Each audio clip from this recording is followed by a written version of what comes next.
Have you ever found yourself mid-conversation, suddenly aware that you've revealed far more than you intended? The details of your childhood trauma spilling out to a colleague you've known 3 weeks, your deepest insecurities laid bare to a stranger at a party, your relationship struggles narrated in vivid detail to someone who asked a simple, "How are you?" And then comes that familiar flush of shame, the mental replay that keeps you awake. Why did I say all that? What's wrong with me? Why can't I just keep things to myself like everyone else seems to? You watch others move through the world with their boundaries intact, their privacy protected, their inner lives carefully curated. They share selectively, they reveal gradually. They seem to know instinctively what to keep close and what to offer. Meanwhile, you're the one who turns small talk into soul-bearing confession, who mistakes new acquaintances for old friends, who gives away pieces of yourself before anyone has asked for them. People might call you too much. They might step back when you step forward. They might change the subject when you go deep. And you feel it, that micro-rejection, that subtle retreat, but you don't know how to be any other way. Your openness feels involuntary, like your emotions bypass some filter other people possess. You long for the ease of surface-level exchange, yet something in you cannot stay on the surface. You dive, you reveal, you overshare. This is not carelessness, this is not attention-seeking. This is a pattern, one with roots deeper than you know, serving functions you may not recognize. There are reasons you became this way. Watch yourself closely and you'll see the pattern across contexts. At work, you're the one who answers, "How was your weekend?" with the full story. The argument with your partner, the anxiety that kept you up, the existential crisis that hit at 2 a.m. Your colleagues wanted pleasantries, you gave them your interior life. In friendships, you're often the one doing most of the revealing. You share your vulnerabilities early, hoping it will create intimacy, but somehow the reciprocity doesn't always come. You've opened up completely while others remain partially closed, and you're left wondering if you've shared too much, too soon, too intensely. On social media, your posts aren't carefully curated highlights, they're raw updates about your mental health, your struggles, your process. You hit post on things others would keep private, then immediately question whether you should have. With new romantic interests, you're transparent about your wounds, your therapy revelations, your relationship patterns, often before the third date. You tell yourself it's honesty, and it is, but it's also something else, a test, a plea, a way of saying, "Here's all of me, can you handle it? Will you stay?" To others, it might look like you lack boundaries, like you don't understand social norms or personal privacy, like you're seeking attention or trying to manipulate through vulnerability. But they don't see what's actually happening. They don't see that your oversharing isn't about lacking filters, it's about seeking connection so desperately that you'll bypass the slow dance of trust building and go straight to intimacy. They don't see that what looks like carelessness is actually a strategy your nervous system developed to feel safe. What looks like oversharing is actually a form of radical vulnerability, your attempt to create the deep connection you crave by offering yourself first. What appears as boundarylessness is your way of saying, "I trust you" before you have reason to, hoping that trust will be returned. You're not thoughtless, you're trying to collapse the distance between yourself and others as quickly as possible, because distance feels dangerous and intimacy feels like survival. To understand this, we must return to where it began. Perhaps you were a child who learned that love was conditional, that you had to earn it, prove you deserved it, make yourself useful or interesting enough to keep people close. Perhaps you grew up in an environment where emotional expression was either suppressed or chaotic, and you never learned the middle ground between silence and spillage. Perhaps you experienced early abandonment or neglect, and some part of you decided, if I show everything, if I hide nothing, maybe people won't leave. You learned that vulnerability could be a currency, that revealing your pain might elicit care, that being real and authentic could make you feel less alone. And so you developed this pattern: share quickly, share deeply, share everything. Because in the moments when someone responds with kindness to your openness, you feel seen in a way that nothing else provides. Psychologists call this attachment anxiety, a pattern where the fear of abandonment drives behaviors designed to maintain closeness, even when those behaviors sometimes push people away. When your attachment system learned early on that connection is unreliable, your nervous system gets wired to pursue proximity intensely. Oversharing becomes a way to create instant intimacy, to accelerate bonding, to test if someone will accept you at your most vulnerable. It's your brain's way of asking, if I show you all of me right now, including the messy parts, will you stay? There's also something called affect regulation through disclosure. When emotions feel overwhelming, talking about them can provide relief. For some people, the act of sharing itself, of putting feelings into words and having them witnessed, regulates their nervous system. If you didn't learn other ways to process intense emotion, oversharing might be one of the few tools you have. You're not seeking attention, you're seeking regulation.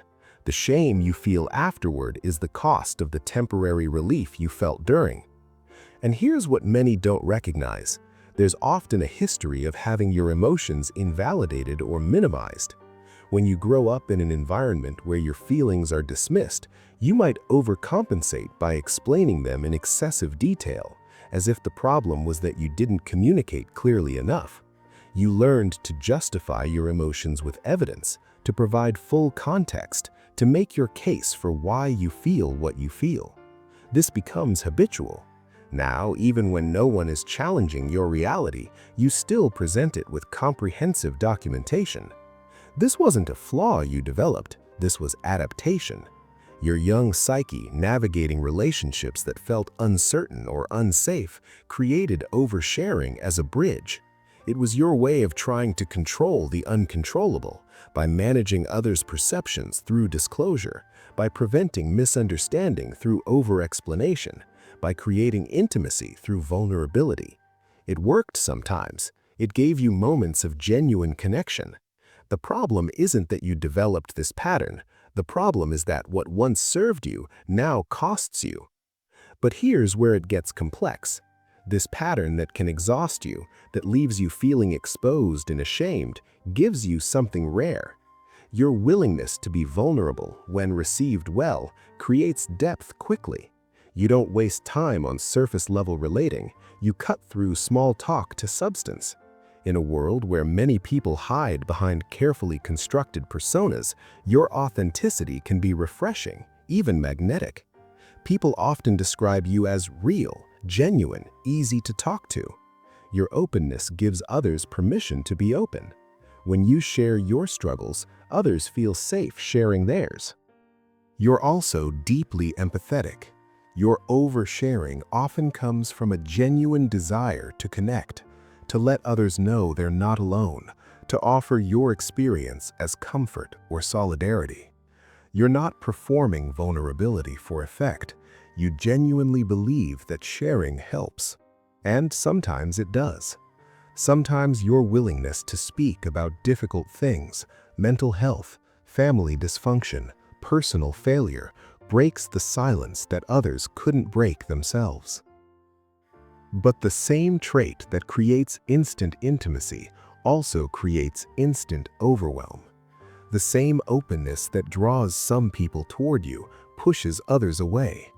You share your depths with people who only wanted your shallows, and they retreat, unable to handle the intensity you offer. Your vulnerability, which you intend as gift, can feel like burden to those not ready to receive it.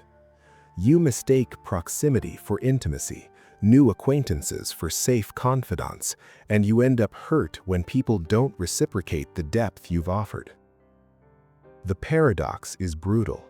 You crave deep connection, yet your method of pursuing it, revealing everything immediately, often prevents the slow trust building that deep connection requires. You want to be known, yet you share so much so fast that people feel flooded rather than invited. You long for reciprocity, yet your oversharing can make others feel they have nothing to offer. You've already filled the space with your own narrative. For those around you, your oversharing can be bewildering. They appreciate your authenticity but feel uncomfortable with your intensity. They want to support you but feel overwhelmed by the weight of what you reveal. They care about you but need boundaries you don't seem to have. Some people will love you for your openness, others will find it exhausting. And you'll feel this difference acutely, internalizing each withdrawal as confirmation that you are indeed too much. Loneliness doesn't always come from sharing too little. Sometimes it comes from sharing too much, revealing yourself so completely that there's no mystery left, no gradual unfolding, no space for others to wonder about you or lean toward you. You've given everything before anyone had a chance to ask for it. So where does this leave you? This is real. This is hard. And anyone who tells you to just stop oversharing doesn't understand. If it were that simple, you would have stopped years ago. Oversharing isn't a habit you can break through willpower. It's a pattern woven into how you relate, how you seek safety, how you try to prevent abandonment. Changing it requires understanding it and being gentle with yourself in the process. Healing doesn't look like suddenly becoming guarded or closed off. It doesn't look like never sharing anything personal again or adopting some artificial version of appropriate boundaries that doesn't fit who you are. Your openness is part of you. Your depth is part of you. The goal isn't to eliminate these qualities, it's to develop more choice about when and with whom you deploy them. What helps is learning to pause. When you feel the urge to share something deeply personal, practice waiting. Not forever, just long enough to ask yourself, am I sharing this because I trust this person or because I'm testing whether they'll accept me?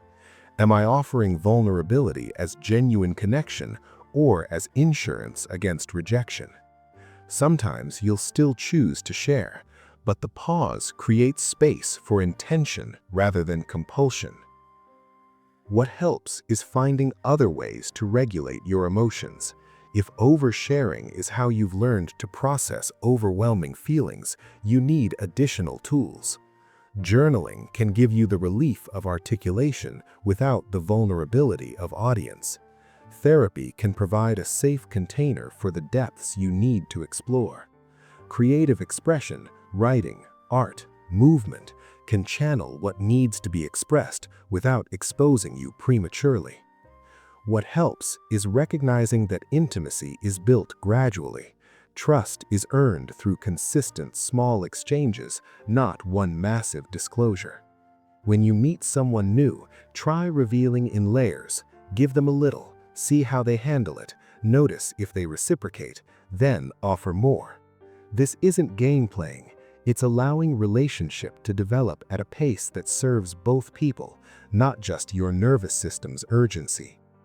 What helps is cultivating relationships with people who appreciate your depth but can also hold boundaries, who will tell you gently when you're sharing more than they can receive, who don't shame you for your openness but also don't enable every impulse to disclose.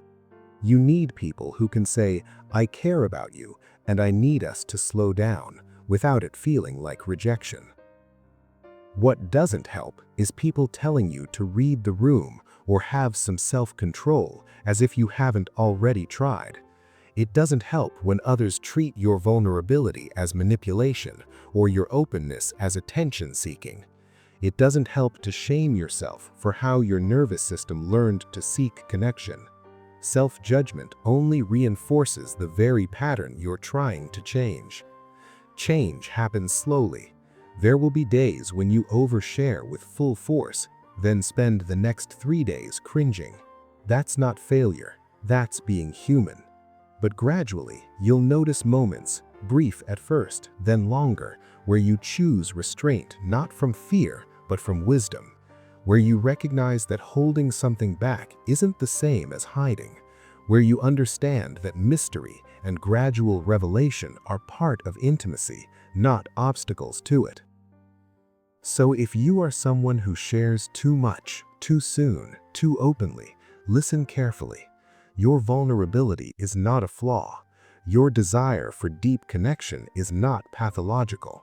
Your willingness to be seen, even at the risk of rejection, takes courage most people don't possess. You're not broken. You're not too much. You're someone whose nervous system learned to seek safety through openness, and that same openness is both your strength and your struggle.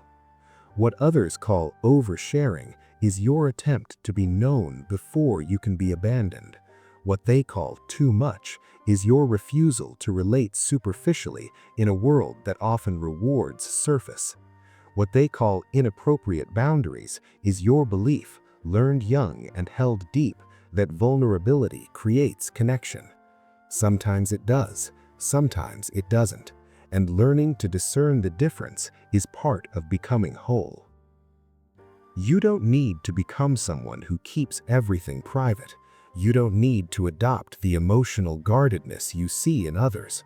You need to learn that your depth is precious, and precious things deserve careful handling. Not all spaces can hold what you carry. Not all people have earned access to your interior. And protecting yourself isn't the same as hiding yourself. Perhaps, slowly, you'll learn that connection doesn't require confession, that intimacy can be built through presence, not just disclosure, that you can be fully yourself without giving yourself away completely, that there's power in the unshared, wisdom in the withheld, safety in the gradual. Your oversharing was never the problem. It was the solution to a problem you faced long ago. The problem of being small and scared and unsure whether love would stay. You don't need to apologize for how you learned to survive. You only need to recognize when survival strategies outlive their usefulness, and then, gently, with compassion for the child who created this pattern, you can begin choosing something new. The wound you're healing isn't your openness. It's the belief that you must earn connection through exposure, that you must prove your worth through vulnerability, that you must give all of yourself immediately or risk being forgotten. You were never required to be so much so fast. You were always enough, even in your withholding, even in your mystery, even in your slow reveal. In the end, oversharing is not the enemy. It's a part of you that learned to reach for connection the only way it knew how. And now, perhaps, it's time to teach it something new, that you are safe enough to hold back, that not every person deserves your depths, that you can be loved without being fully known. You always have been. Thanks for watching. If this gave you real understanding, let me know in the comments. Which part hit hardest?